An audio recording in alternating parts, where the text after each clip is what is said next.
오늘도 말씀으로 하루를 시작합니다. 하나님의 말씀이 생명입니다. 하나님이 말씀이십니다. 그 말씀이 우리에게 주어졌다라는 것은 하나님이 우리와 함께 하신다라는 것이겠죠. 오늘도 믿음과 소망을 가지고 사순절의 9번째 날 말씀으로서 시작하겠습니다. 기도합니다. 참 좋으신 하나님 감사합니다. 하나님께서 오늘도 우리와 동행하시고 이끌어 주심을 감사합니다.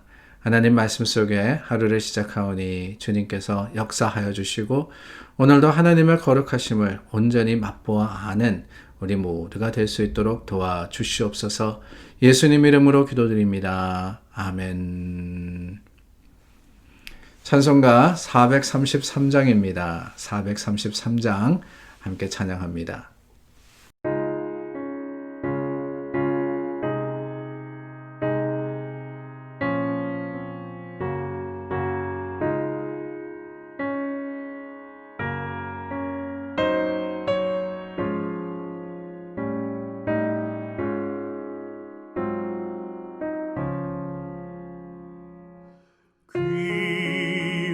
귀하신 주여 날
레위기 7장 28절서부터 37절 함께 나누겠습니다. 여호와께서 모세에게 말씀하여 이르시되 이스라엘 자손에게 말하여 이르라.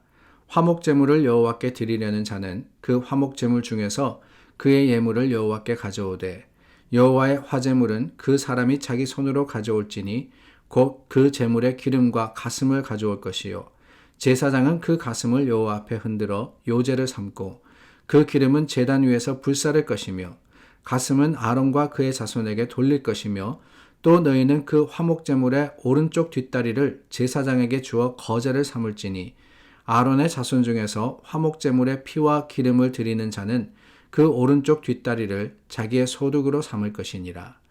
내가 이스라엘 자손의 화목제물 중에서 그 흔든 가슴과 든 뒷다리를 가져다가 제사장 아론과 그의 자손에게 주었나니 이는 이스라엘 자손에게서 받을 영원한 소득이니라. 이는 여호와의 화제물 중에서 아론에게 돌릴 것과 그의 아들들에게 돌릴 것이니 그들을 세워 여호와의 제사장의 직분을 행하게 한 날 곧 그들에게 기름 부은 날에 여호와께서 명령하사 이스라엘 자손 중에서 그들에게 돌리게 하신 것이라. 대대로 영원히 받을 소득이니라. 이는 번제와 소제와 속죄제와 속건제와 위임식과 화목제의 규례라.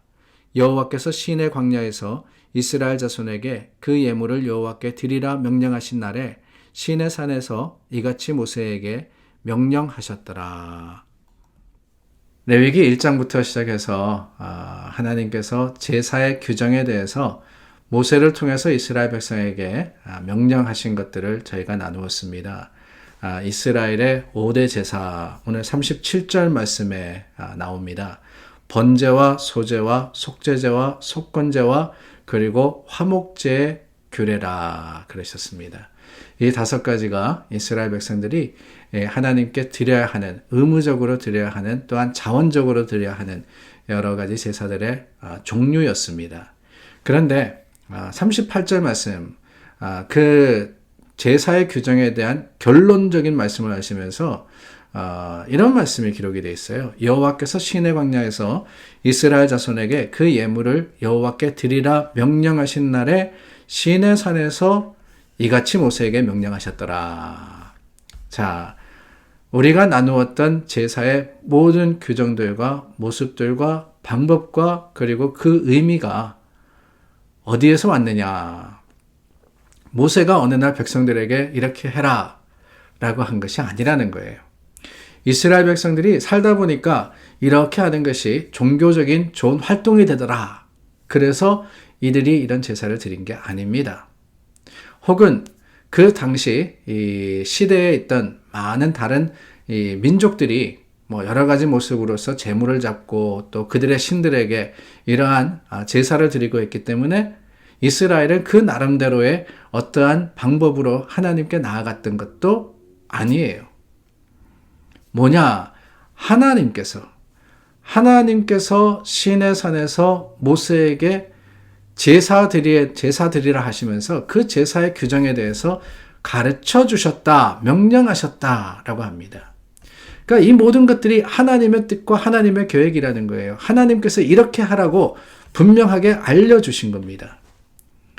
그렇다면 여러분, 그 스테이트먼트 속에서 우리가 알 수 있는 게 뭐냐, 생각해야 되는 게 뭐냐, 그렇다면은 이렇게 명령하신 하나님의 뜻이 뭐냐? 하나님께서 왜 이렇게 제사를 드리라 그러셨느냐? 왜 5가지 종류의 제사를 드리라 그러시고 이렇게 드리라고 명령하셨느냐? 그것을 우리가 생각해 봐야 되지 않겠습니까? 여러분 어떻습니까? 하나님께서 제사를 제정하셨는데 그 목적이 무엇이었을까요?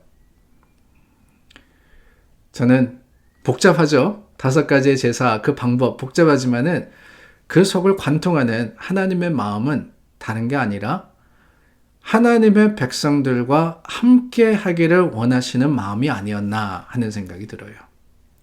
거룩하신 하나님이 거룩하지 않은, 그러니까 죄 없는 하나님이 죄 있는 인간과 함께 하실 수 있는 방법이 뭐냐? 그 방법을 하나님께서 고민하시는데 그 고민하신 결과가 뭐냐? 제사더라라는 거예요. 이 제사를 드리면서 그 제사의 여러 가지 규정을 통해 가지고 죄 있는 자가 하나님께 나와서 그 죄를 전가하고 그 죄를 전가받은 짐승을 태워서 하나님께 향기로 드리고 이런 일이 있을 때, 저런 일이 있을 때 이러한 규정으로서 하나님께 제사를 드리면 하나님이 그 제사 가운데 함께 하실 뿐만 아니라 이스라엘 백성 중에 임재하시게 되는, 그러니까 이스라엘 백성이 하나님과 함께 하기를 원해서가 아니라 하나님이 이스라엘 백성과 함께 하시기를 원하셨기 때문에 이렇게 제사하라라고 말씀하셨던 겁니다. 그게 하나님의 마음이었다는 거예요. 왜 그렇습니까? 하나님이 왜 이스라엘 백성과 함께 하기를 원했습니까? 다른 게 아니죠. 이스라엘이 하나님의 백성이기 때문에 그래요. 하나님은 이스라엘 백성을 책임지기를 원하셨던 겁니다. 그들에게 은총 베푸기를 원하셨고 그들을 사랑하셨기 때문에 그들과 함께 하시고 그들 가운데 하나님의 거룩하심으로 지키시고 더하시기를 바라셨기 때문에 그 방법이 바로 제사였다라는 것을 우리가 깨닫게 되는 거죠. 하나님이 이스라엘과 맺기를 원하셨던 관계에 대한 그 관계의 정점을 우리는 하나님의 말씀 속에서 찾아보게 되는 겁니다. 그렇다면 어떻습니까? 그럼 오늘날은 제사를 드리지 않는데 하나님이 우리 가운데 함께 하시지 않느냐? 하나님이 우리는 기뻐 받으시지 않느냐? 이스라엘만 기뻐하시지 오늘날 믿은 사람들은 이스라엘보다는 못한 거냐? 아닙니다. 이스라엘을 하나님 백성 삼으신 그 마음은 오늘날 예수 그리스도를 통해서 온 인류를 품으시는 하나님의 사랑으로서 드러나는데 그 하나님은 저와 여러분들도 하나님의 품에 품으시고 우리도 하나님 안에서 주님을 감히 볼 수 있는, 감히 만날 수 있는 그 길을 열어놓으시는 거예요. 그게 뭐냐? 바로 예배이자 그 예배를 통해서 예수 그리스도의 이름으로써 주님을 부르는 일입니다. 우리가 예배 드리는 거 여러분 어떻습니까? 그저 일주일에 한번 모여가지고 형식적으로 드리는 거 우리가 오랫동안 그래왔으니까 그냥 우리 습관을 따라서 드린다. 그게 아니잖아요. 그죠? 그 예배를 통해서 우리는 하나님 앞에 우리 죄를 고백하고 용서받고 그 죄의 용서받음을 통해서 하나님의 주시는 새로움을 얻어서 우리가 서로 성도들과 함께 교제하고 화목하며 주님 안에서 우리 죄와 허물을 다 맡겨 주님 주시는 구원의 놀라운 역사를 영원한 생명의 확신으로서 증거하는 것, 그게 바로 예배입니다. 그래서 목회자들이 예배 그렇게 강조하는 게 다른 게 아니에요. 그 예배 빠지면 헌금 줄어들고 예배 빠지면 교인들 줄어들고 그래서 그런 거 절대 아닙니다. 하나님께서 우리에게 허락하신 기회이기 때문에 그 기회를 통해서 우리는 어떻게든 하나님께 나아가기를 바라기 때문에 그 예배를 강조하고 또 강조하는 거 아니겠어요? 사랑하는 여러분, 하나님은 하나님께로 나아갈 수 있는 길을 열어놓으십니다. 오늘 저와 여러분들에게도 예수 그리스도의 십자가로 하나님께서는 우리가 하나님께 직접 갈 수 있는 길을 주셨습니다. 예수님이 십자가에 죽으시는 그 순간에 성소와 지성소 사이에 휘장이 찢어져 내렸잖아요. 그 길이 열렸다는 거예요. 예수 그리스도, 우리 죄를 지시고 대신 죽으신 그 예수 그리스도로 말미암아 속죄의 제물이 되셨잖아요. 그러므로서 하나님과 우리를 화목하게 하셨습니다. 그 예수님 때문에 우리는 주님을 모시게 되고 주님은 우리 가운데 함께 하신다는 사실을 기억하며 오늘도 다시 한번 예배를 위해서 기도하고 예배의 최선의 교회가 될 수 있기를 간절히 구해서 주님께 나아가는 우리 모두가 될 수 있기를 바랍니다. 기도하겠습니다. 참 좋으신 하나님 감사합니다. 하나님께서 우리에게 생명의 길 또한 구원의 길을 열어주셨습니다. 이제는 주님 안에서 믿음의 소망 가지고 하나님 하신 일을 찬양하며 주님께 감사함으로 예배 드리는 자, 진정한 예배자가 되게 하여 주시옵소서. 예수님 이름으로 기도드립니다. 아멘. 중부하여서 기도합니다. 세상에 혼란스럽고 여러 가지 일들이 있었습니다. 그러나 그 중에서도 우리에게 예배하게 하시는 하나님을 찬양하며 또한 준비하는 믿음의 소망자가 될 수 있도록 서로 위해서 기도하겠습니다.